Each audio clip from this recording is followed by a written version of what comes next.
Quase pegando no sono, me ligam aqui da rádio. Barão, fique esperto, porque você pode ser convocado mais cedo, porque há possibilidade, tem boato de que o Lula pode ser preso e tudo mais. Todo mundo passou a madrugada, já tinha dormido quase nada, uns né? dias, né? O que deu credibilidade a esse rumor, né, Barão? O que deu credibilidade? O fato de que o blog da Cidadania, que é assinado pelo Eduardo Guimarães, ele acertou muito, ele foi muito preciso quando ele divulgou, com alguns dias de antecedência, a prisão coercitiva do Lula, a condução coercitiva do Lula. Antes de começar a edição, quero pedir a você que considere apoiar o blog da Cidadania com vistas à última batalha deste país contra a extrema-direita, que já começou com o julgamento de Bolsonaro e só chegará ao fim, ao término da eleição do ano que vem. Eu, Eduardo Guimarães, criei um site político em 2005, exatos 20 anos atrás, para externar minhas análises, mas eu era empresário da área de comércio exterior. Antes fora industrial, mas ao começar a falar publicamente de política, minha visão atraiu muitos leitores. O site se chamava Blog da Cidadania. Devido à minha visão de que o caminho para o Brasil era pela esquerda, atraí muito ódio. Meu trabalho atraiu a atenção do então presidente Lula no seu segundo mandato. Eis que em 2010, no dia 25 de novembro, participei de uma entrevista com ele no Palácio no Planalto. Em abril de 2014 também, em janeiro de 2016 no Instituto Lula, também em 2022 em um auditório, já na véspera da campanha eleitoral, em que ele votaria para o terceiro mandato também, e em 2019 também, quando ele estava preso. Fui o último jornalista a entrevistá-lo e no dia seguinte à entrevista ele foi libertado. Em 2017, fiz uma reportagem que mostrou que Lula seria alvo da 24ª fase da Lava Jato, seria preso e conduzido coercitivamente. Eis que a direita e sua mídia finalmente destruíram a minha vida profissional. Tive que parar minha empresa e então só me restava o site Blog da Cidadania para sobreviver. Esse site foi destruído pelo então governador João Dória, que me impôs uma indenização de R$50 mil corrigidos por um erro de uma pessoa que alimentava o site para mim com notícias. Tive que passar a viver do canal do YouTube e hoje eu luto para manter a minha filha, que é doente, e fazer meu papel como comunicador que o destino me impôs. Preciso da sua ajuda, da ajuda do público para continuar o meu trabalho. Sua audiência e sua eventual doação me ajudarão a continuar o trabalho cujo mérito é reconhecido por 500 mil de inscritos e por importantes figuras da vida nacional. Eduardo, eu queria dizer para você o seguinte, olha, que a minha relação de amizade com você extrapola a sua relação de entrevistador. Você sabe que amigo a gente escolhe. E pessoas de caráter como você, ao longo desse tempo que nós nos conhecemos, você sabe que qualquer coisa que você precisar, você pode contar comigo.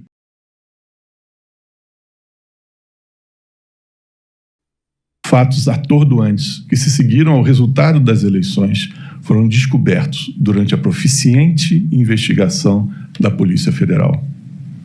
Em novembro de 2022, oficiais do Exército, auxiliares de comandantes de regiões e de setores estratégicos, vinculados às forças especiais da arma, chamados Kids Pretos, se reuniram para estabelecer forma de atrair a alta cúpula do Exército ao golpe a que estavam dando curso. Houve então pressões iníquas por meio de cartas e agitações entre colegas para que o comandante do Exército e o alto comando impedisse que Lula da Silva assumisse o cargo para o qual fora eleito.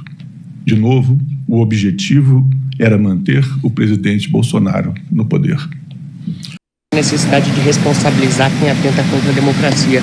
Como é que o senhor vê, a corte vê essa questão, principalmente agora desse último ataque e as iniciativas ali do Congresso com relação ao 8 de janeiro?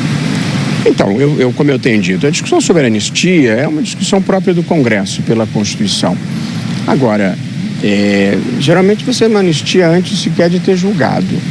E acho que passar a mão na cabeça em episódios como o que ocorreram aqui, isso aqui foi tudo destruído por pessoas que se articularam De modo que o discurso de que algumas pessoas inocentes e ingênuas estiveram aqui não é um discurso verdadeiro. Portanto, é preciso responsabilizar, porque do contrário, nas próximas eleições, quem perder vai achar que pode fazer a mesma coisa e a gente naturaliza. Nós ainda estamos em meio a julgamento. Alguns casos ainda sequer transitaram em julgado, dos casos anteriores, relativos ao 8 de janeiro.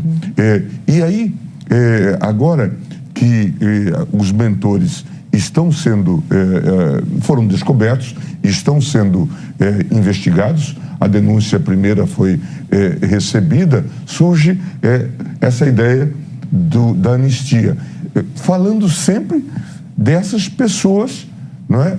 Dessas pessoas que estavam nos acampamentos, supostamente pessoas ingênuas e que foram utilizadas.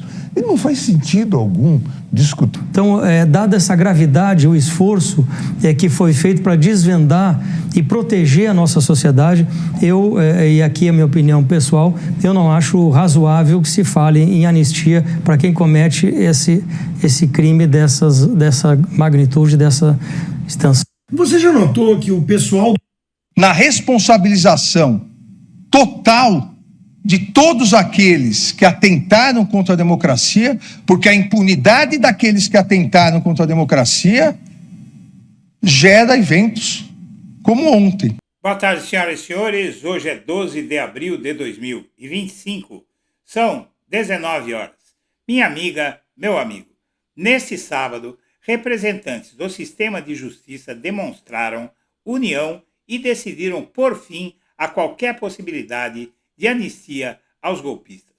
Ao longo da semana, o presidente da Câmara, o presidente da República e nomes importantes da advocacia se manifestaram visceralmente contra as pretensões bolsonaristas de anistia. Agora foi a vez do sistema de justiça, composto pelo Supremo, pela Procuradoria-Geral da República e pela Polícia Federal, para deixarem claro que não será aceito qualquer acordo para anistiar os que tentaram um golpe no Brasil, a começar pelo cabeça do golpe.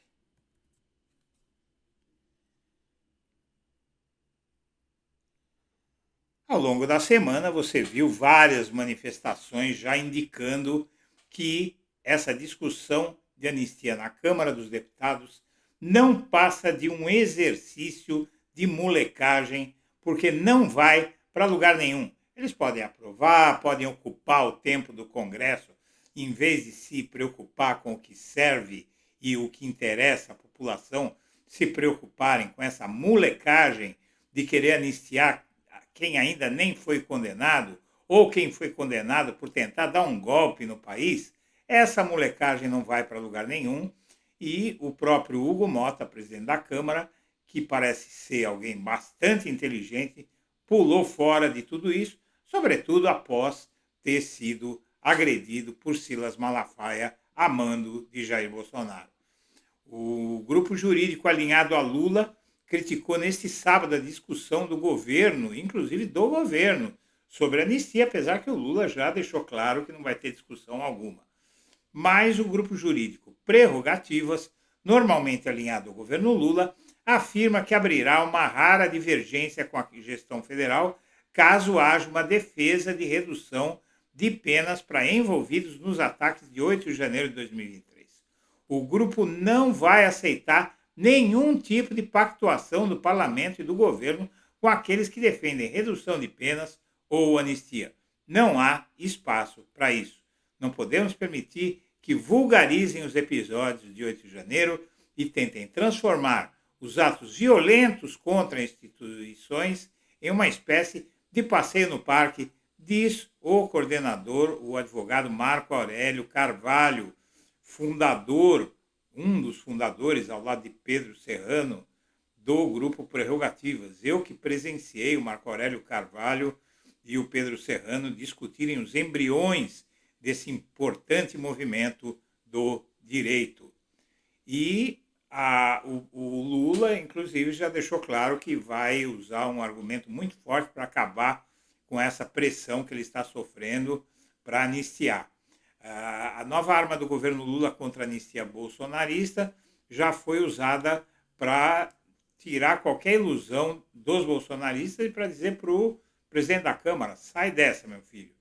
Após a oposição bolsonarista atingir o patamar de 257 assinaturas pela aprovação do requerimento de urgência na apreciação do projeto que anistia os envolvidos nos ataques golpistas do 8 de janeiro, o governo Lula já sacou da cartola uma narrativa para defender publicamente que o presidente da Câmara dos Deputados, Hugo Mota, não paute a discussão.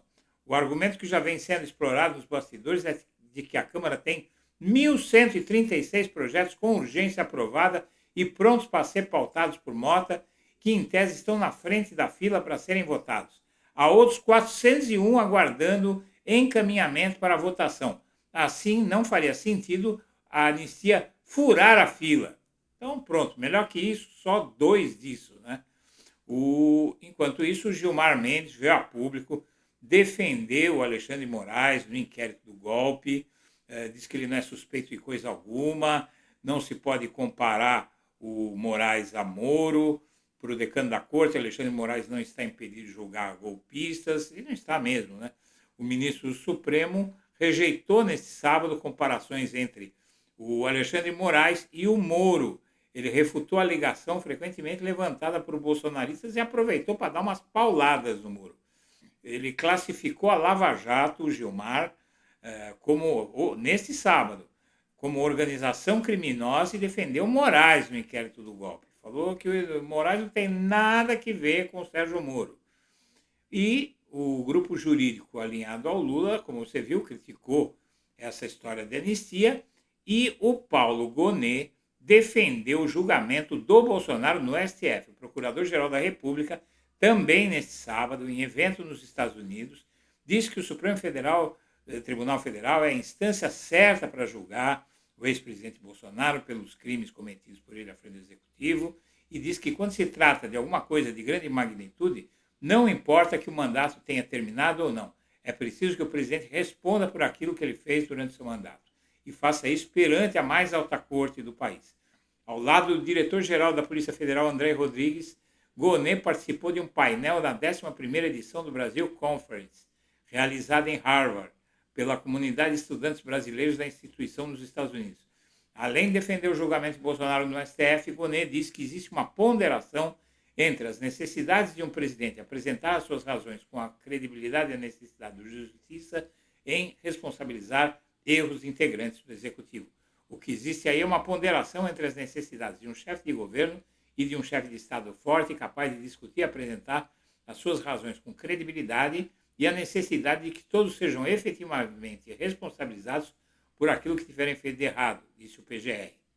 Muito bem. E aí, o diretor da PF não deixou por menos. Ele diz que crimes por tentativa de golpe são gravíssimos e merecem reprimenda à altura. O chefe da Polícia Federal, Andrei Passos, alegou que não compete ao seu cargo fazer análise política, mas pontuou que os casos do 8 de janeiro investigados pela corporação não podem sair impunes. Enviado aos Estados Unidos, em meio à crescente discussão sobre o projeto de anistia dos condenados pelos atos golpistas de 8 de janeiro, o diretor-geral da PF, André Passos Rodrigues, afirmou que os casos apurados pela corporação são gravíssimos e merecem reprimenda à altura. Não me compete fazer avaliação política, isso é um processo do Poder Legislativo que vai se debruçar sobre a pauta, mas a minha opinião é bastante clara sobre isso e é contra, evidentemente. Então, como você vê, minha amiga, meu amigo, o sistema brasileiro de justiça está unido e, juntamente ao governo e aos setores mais importantes da imprensa, além da população brasileira, que em 56% rejeita a qualquer possibilidade de anistia, está enterrada a proposta de impunidade aos criminosos que tentaram dar um golpe de Estado no país e implantar por aqui uma ditadura militar. Senhoras e senhores, eu agradeço a atenção e deixo meu abraço para todo mundo.